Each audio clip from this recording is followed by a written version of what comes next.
धनगर समाजाचा इतिहास असा आहे की धनगर हे महाराष्ट्रातील सर्वात प्राचीन समाजांपैकी एक मानले जातात. इतके प्राचीन की पुण्याजवळच्या एका बौद्ध गुहेत धनगर हा शब्दच कोरलेला आढळतो. इतिहासकारांच्या मते हा उल्लेख इसवी सनाच्या पहिल्या ते तिसऱ्या शतकातील असू शकतो. म्हणजे जवळपास 2000 वर्षापूर्वी ही धनगर समाजाची ओळख अस्तित्वात होती. मग धनगर म्हणजे नेमकं काय? इतिहासकारांमध्ये याबद्दल एकमत नाही. काहींच्या मते हा शब्द धन म्हणजे पशुधन यावरून आलाय, तर इतिहासकार भगवानलाल इंद्रजी यांच्या मते तो धांग म्हणजे डोंगर यावरून आला असावा. नावाचं उत्तर काही असो, पण एक गोष्ट मात्र निश्चित आहे, धनगर म्हणजे डोंगर, पशुधन आणि भटक्या जीवनाशी जोडलेली 2000 वर्षाची परंपरा. मधल्या काळात धनगर समाजाच्या इतिहासात एक क्षण असा आला ज्याने संपूर्ण भारताला या समाजाची ताकद दाखवून दिली.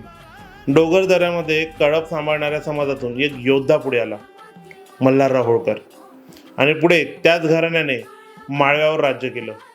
याच घराण्यातून पुढे आल्या पुण्यश्लोक अहिल्याबाई होळकर. काशी, सोमनाथ, उज्जैन, गया, रामेश्वर, भारतभर त्यांनी घाट, मंदिर आणि धर्मशाळा उभारल्या. भारतीय सांस्कृतिक आणि धार्मिक वारसा जपण्यासाठी अमूल्य योगदान दिलं. पण होळकर घराण्याची गोष्ट इथे संपत नाही. याच घराण्यात जन्म झाला महाराजा यशवंतराव होळकरांचा.